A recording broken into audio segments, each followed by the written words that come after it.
हे अशा प्रकारचं गणित आहे ज्याच्यामध्ये ना वेग दिलाय, नाही अंतर दिलंय. ठीक आहे. नुसता वेळ दिलाय आणि तुम्हाला वेळवरनं परत वेळच काढायची आहे. ठीक आहे. अशा प्रकारचं गणित आहे. आणि हेच गणित नाही, अजून एक गणित आहे. ह्या व्हिडिओमध्ये मी 2 गणितं घेतलेली. किती? 2 गणितं. तर हे गणित संपल्यानंतर लगेच पळून जाऊ नका. दुसरं पण गणित ह्याच्यापेक्षा थोडंसं टफ आहे. थोडासा वेगळा कन्सेप्ट आहे, तर समजून घ्या. वेगळा म्हणजे सेम कन्सेप्ट आहे, पण ह्याच्यामध्ये थोडेसे स्लाईट चेंजेस आहे. बघा, तर पहिले ट्रिक सांगतो मी. एक गाडी आहे, मुंबईवरून पुण्याला जाते, पुण्याहून मुंबईला येते. त्याच्यामध्ये पहिल्या गाडीला 1 तास लागतो. ठीक आहे, 1 तास. मग आता पहिले आपण ट्रिक्सने सॉल्व्ह करू ह्याला, त्याच्यानंतर मी ट्रिक्स एक्सप्लेन करतो. पहिल्या गाडीला 1 तास लागला, दुसरीला 1.5 तास लागला. या दोघांचा लसावी घ्यायचा, जो की येईल किती? 3. मग ह्या 3ला 1ने भाग दिल्यावर किती येणार? 3. या 3ला 1.5ने भाग दिल्यावर किती येणार आहे? 2. या दोघांची बेरीज करा, जी किती येणार आहे? 5. आणि हे 3/5 जर केले तर हे तुम्हाला भेटणार आहे तासामध्ये. तुम्हाला मिनिटात करायचं असेल तर ह्याला 60ने गुणावं लागेल, म्हणजे गुणीला 60 करा. 12 पंचे 60, 12 त्रिक 36. म्हणजेच दोन्ही समान टायमिंगला निघाले तर ह्याला 36 मिनटं अजून लागतील. 4 वाजता निघाले असतील तर ह्या ट्रेन भेटतील 4:36. आता बघा, ह्याला ट्रिक्सने कसं एक्सप्लेन करतो मी. कन्सेप्ट बघा ह्याचा. याच्यामध्ये केलं काय हे तर समजलं पाहिजे. ठीक आहे. एकूण एक गोष्टीचा कन्सेप्ट मी इथे एक्सप्लेन करणार आहे. सर्वात प्रथम बघा, 2 ट्रेन आहेत, 2 स्टेशन आहेत, 2 ट्रेन आहेत. एक गाडी इकडून इकडे चालली, एक गाडी इकडून इकडे चालली. ही गाडी निघाली पुण्यावरून, पहिली गाडी. दुसरी गाडी निघाली मुंबईवरून. पण दोन्ही समान अंतर जाणार आहे. तर हिचा काहीतरी वेग असेल, आपल्याला माहिती नाही. आपण समजूया की x किलोमीटर, हिचा y किलोमीटर. मग आता ह्या कंडिशनमध्ये तुम्हाला वेग माहिती नाही, अंतर माहिती नाही, फक्त वेळ दिलेला आहे. मग अशा कंडिशनमध्ये करायचं काय बघा. पहिले तर घ्यायचं तास, की एक्स गाडी आहे, एक्स गाडीला इथे पुण्यावरून निघाली मुंबईला जायला, 4 वाजता निघाली, 5 वाजता पोहोचली. म्हणजे तिला कंप्लीट 1 तास लागलेला आहे. एक्स गाडीला किती तास लागलाय? 1 तास लागलेला आहे. किती तास लागलाय? मुंबईपर्यंत पोहोचायला 1 तास लागलाय. एक्स गाडीला 1 तास लागला, लिहिला मी 1 तास. ठीक आहे. दुसरी जी गाडी आहे वाय किलोमीटर प्रति तासाने जाणारी, किंवा वाय गाडी मुंबईवरून पुण्याला निघाली. ती किती? 4 वाजताच निघाली आणि 5:30ला पोहोचली. ती पोहोचली 5:30ला, म्हणजे तिला लागलेला असेल 1.5 तास. तिला किती वेळ लागलेला असेल? 1.5 तास, मुंबई टू पुणे. मग त्यांचा वेग कमी जास्त असणार आहे, आपल्याला माहिती नाही त्यांचा वेग किती आहे. अशा कंडिशनमध्ये काय करायचं बघा. ह्या दोघांच्या पाड्यात येणारी, आपण जी लसावी पद्धती वापरतो, LCM पद्धत, जे टाईम अँड वर्कमध्ये वापरतो, सेम पद्धत वापरायची. फक्त इथे डायनामिक्स चेंज होतात. डायनामिक्स म्हणजे काय? तर ह्याच्यामध्ये घटक चेंज होतात. हे तास आहे, आपण यांचा लसावी घेतला, जो किती आला? 3. ह्याला मानायचं की तुम्ही या दोघांमधलं अंतर किती आहे? हे आहे 3 किलोमीटर. म्हणजे मुंबई टू पुणे आणि पुणे टू मुंबई हे 3 किलोमीटर अंतर आहे. समजा हे जर 3 किलोमीटरच्या जागी तुम्ही 6 घेतलं, 9 घेतलं, 15 घेतलं, 12 घेतलं, किंवा कोणताही अंक घेतला तरी काही फरक पडत नाही गणितावरती. तुमचं उत्तर नेहमी सेम येणार आहे. पण आपल्याला अंतर काढायचं होतं. आपण अंतर इथं कन्सिडर केलंय की 3 किलोमीटर अंतर आहे. आपल्याला माहिती आहे की बाबा ते 90, 100, 200 किलोमीटर आहे मुंबई टू पुणे. पण आपल्याला करायचं काय? आपल्याला फक्त गणित सॉल्व्ह करायचं आहे. मग आपण एक अंतर मानलं की ह्या दोघांचा लसावी घेतला, जो आला 3. मग आता हा जर 3 किलोमीटर अंतर 1 तासात पार करतो, एक्स जी ट्रेन आहे ती 3 किलोमीटर अंतर 1 तासात पार करते, तर त्याचा वेग कसा असणार आहे? वेग असेल अंतर भागीला वेळ. हा काय आहे? वेळ आहे. अंतर भागीला वेळ म्हणजेच किती? 3 किलोमीटर 1 तासाला, 3 किलोमीटर प्रति तास, किंवा 3 भागीला वेळ. बघा, जर तुम्हाला तसं नसेल समजलं तर एक गोष्ट लक्षात घ्या. अंतर आपण सेम गोष्ट टाईम अँड वर्कमध्ये सुद्धा केलेली आहे, फक्त थोडंसं फिरवलेलं आहे. अंतर बरोबर असतं वेग गुणीला वेळ. ठीक आहे, वेग गुणीला वेळ. मग आता तुम्हाला काय काढायचं आहे? वेग काढायचा. समजा ह्या साईडला, तर मग वेग बरोबर काय येईल? तर अंतर हा वेळ जो आहे इकडून इकडे पाठवला तर भागीला वेळ येईल. ठीक आहे. मग आता इथे बघा, हे जर 3 किलोमीटर अंतर 1 तासात जात आहे तर ह्याचा वेग झाला 3 किलोमीटर प्रति तास. सेम तसाच 3 किलोमीटर अंतर हे मुंबईवाला पुण्यात जातोय, तर हा जातोय 1.5 तासात. अंतर भागीला वेळ किती आला? 2 किलोमीटर प्रति ताशी. 2 किलोमीटर प्रति ताशी एवढा वेग आलेला आहे. ठीक आहे. हा झाला एक्सचा वेग. हा झाला वायचा वेग.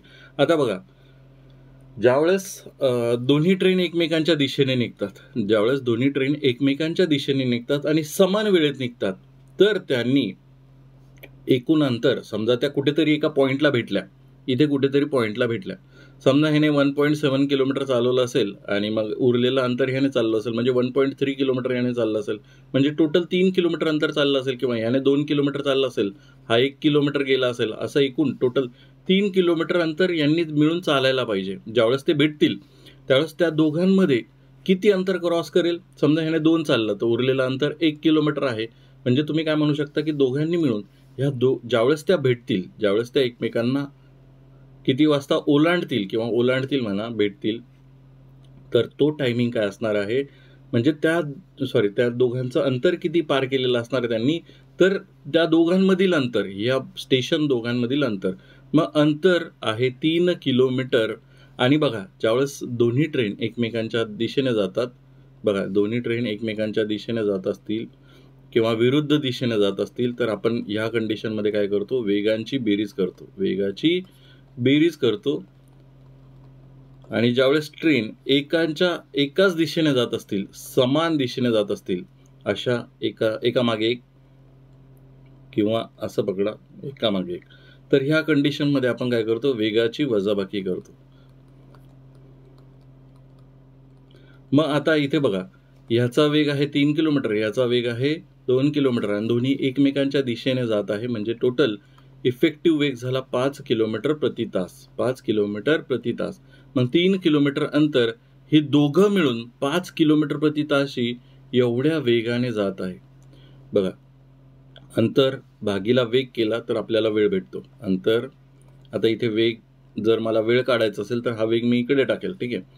मग अंतर भागीला वेग, मग हा जो किलोमीटर आहे कॅन्सल होतो, हा तास वरती जातो, म्हणजे 3/5 तास झाले. आता हे तासात उत्तर आलेलं आहे, याला मिनिटामध्ये कन्वर्ट करायचं, कारण की मिनिटं दिलेले आहेत.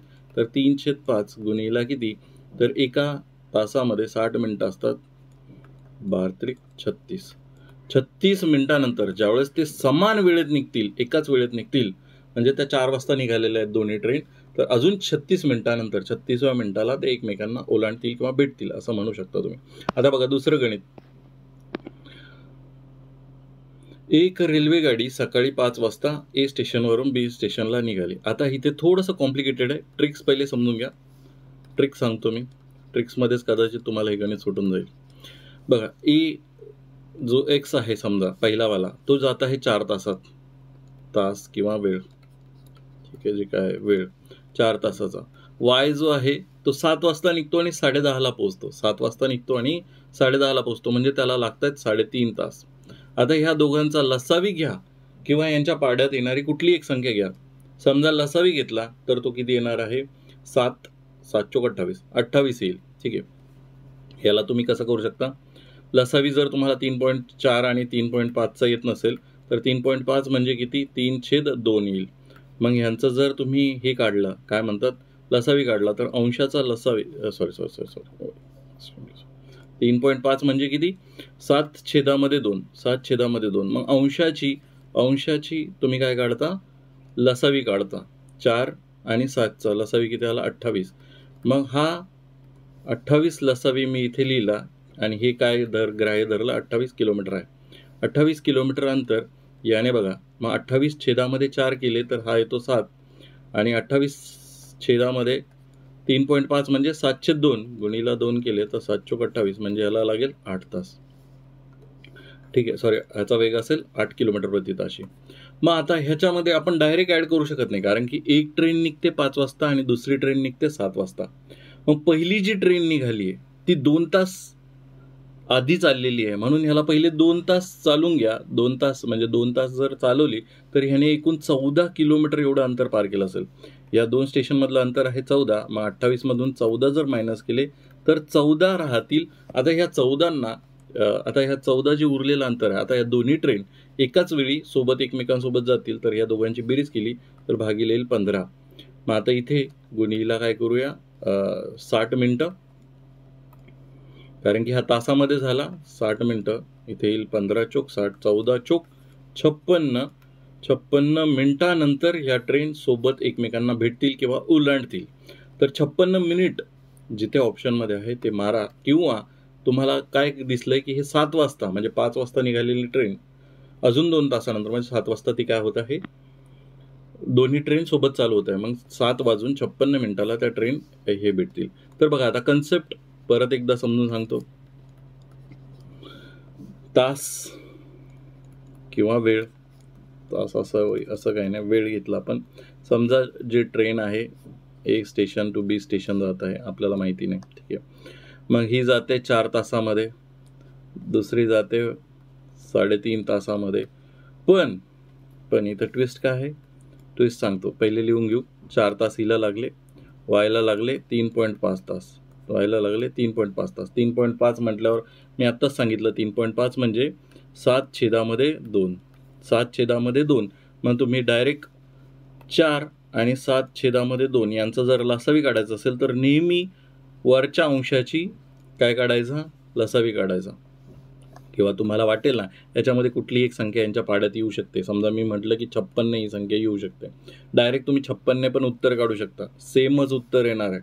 फक्त कन्सेप्ट समजून घ्या, उत्तर सेमच येणार आहे. समजा तुमच्याकडून इथे आता तुम्हाला कळालं की 4 आणि 7चा लसावी किती आहे, 28 आहे, कारण की या दोघांमध्ये काहीच कॉमन घटक नाही. मग 28 किलोमीटर हे काय झालं तुमचं 2 स्टेशनमधलं अंतर, या ए आणि बी मधलं अंतर. मग 28 किलोमीटर एवढं अंतर जर ही गाडी 4 तासात जाते, जर ही गाडी 4 तासात जाते तर हिचा वेग कसा होईल, अंतर भागिला वेळ, तर ती येणार आहे 7 किलोमीटर प्रति ताशी. 7 किलोमीटर प्रति ताशी. त्याच्यानंतर ही गाडी 3.5 तासातच जात आहे. मग 28 किलोमीटर अंतर 3.5 तासात गेलं तर मग इथे 35 मी जर केला तर इथे 10 ने गुणेल. मग 5 7 35, 7 चोक 28, 7 5 35, 5 2 10 किती होणार आहे, 8 किलोमीटर प्रति ताशी. 8 किलोमीटर प्रति ताशी. किंवा इथे 7/2 केलं असतं तरी सेमच उत्तर येणार आहे, ठीक आहे. मग आता तुम्हाला वेग तर भेटले 2 गाडीचे, पण आता वेळेमध्ये लफडा आहे. ही गाडी निघते 5 वाजता, ही गाडी एकटी 5 वाजता निघते पहिले सुरुवातीला. 7 वाजेपर्यंत ही गाडी काही हालत नाही, म्हणजे 7 वाजेपर्यंत ही गाडी इथे कुठेतरी पोहोचलेली असेल. त्याच्यानंतर ह्या 2 गाड्या सोबत मूव्ह होतील. मग त्याच्यानंतर त्यांचा वेग हा काय व्हायला पाहिजे, वेगांची बेरीज व्हायला पाहिजे, कारण की ते एकमेकांच्या दिशेने जात आहे. मग तोपर्यंत एकटी गाडी जात आहे तर मग त्याला अंतर काढून घ्या पहिले. ही जर 7 किलोमीटर प्रति तासाने जात आहे, अंतर बरोबर काय असतं, अंतर 3 अक्षरी शब्द आहे, वेग गुणिला वेळ, वेग गुणिला वेळ. मग वेग किती आहे, 7 किलोमीटर प्रति ताशी, पहिल्या गाडीचा वेग किलोमीटर प्रति ताशी, गुणिला वेळ 5 ते 7 म्हणजे 2 तास. 5 वाजता जर निघाली आणि 7 वाजेपर्यंत ही गाडी हालतच नाहीये तर 2 तासामध्ये ही गाडी किती किलोमीटर गेली असेल, किलोमीटर आर कटले तर 7 दुनी 14 किलोमीटर, 14 किलोमीटर एवढं अंतर त्या गाडीने पार केलेलं असणार आहे, ठीक आहे. किती अंतर पार केलेलं असेल, 14 किलोमीटर. मग त्या गाडीने एकूण 2 तासामध्ये 5 ते 7 मध्ये 14 किलोमीटर एवढं अंतर पार केलेलं असेल. मग आता तुम्ही काय म्हणाल की आता 14 किलोमीटर तर पार केलं आपण, टोटल अंतर ए टू बी मध्ये 28 मानलं होतं, तर उरलेलं अंतर असेल 28 मधून 14 वजा केले तर 14 किलोमीटर एवढं अंतर उरलं असेल. आता हे जे अंतर उरलेलं आहे ना, ह्या अंतराला आता दोन्ही ट्रेन एकमेकांच्या दिशेने चालू झाल्यात. मग ह्या 2 वेगांची आपण काय करतो, एकमेकांच्या दिशेने असेल तर वेगांची बेरीज करतो, किंवा एकमेकांच्या विरुद्ध दिशेला असेल तर आपण वेगांची बेरीज करत असतो. मग ह्या दोघांच्या वेगांची बेरीज केली तर ते येते 15 किलोमीटर प्रति ताशी. याला जर 14 किलोमीटरला 15 किलोमीटर प्रति ताशीने भाग दिला तर हा ताशी वरती जात असतो, हा किलोमीटर कॅन्सल होत असतो. मग 14/15 तास एवढा वेळ येईल. ऑप्शनमध्ये तासात उत्तर नाही आहे, मिनिटामध्ये उत्तर आहे. आणि ते कधी माहिती आहे का, आता हे 14 किलोमीटर 7 वाजता एवढं अंतर राहिलेलं दोघांमध्ये, आणि आता दोन्ही ट्रेन एकमेकांच्या दिशेने जात आहे. मग 14/15 आता तास, 1 तास म्हणजेच किती, 60 मिनिट, 1 तास म्हणजे 60 मिनिट. मग ह्याला 60 ने गुणा, किती येणार आहे, 15 चोक 60, 14 चोक 56 मिनिट, म्हणजे 7 वाजून 56 मिनिटाला त्या दोघांनी मिळून 14 किलोमीटर अंतर पार केलेलं असेल. आणि त्यांनी एकमेकांना पार केलेलं असेल. बघा, जर तुम्हाला आमचे जर हे व्हिडिओ आवडत असतील तर आपण असे चॅप्टर वाईज मेंबरशिपचे व्हिडिओसुद्धा घेऊन येतो. तर ह्यामध्ये चॅप्टर वाईज प्रत्येक महिन्याला ₹59 आहे. तर त्यामध्ये कोणते कोणते व्हिडिओज आहेत ते बघण्यासाठी हा QR कोड स्कॅन करा आणि नक्कीच जॉईन करा. आपलं एक WhatsApp चॅनलसुद्धा आहे, त्याला कनेक्ट होण्यासाठी तुम्ही राईट साईडचा QR कोड स्कॅन करू शकता. धन्यवाद.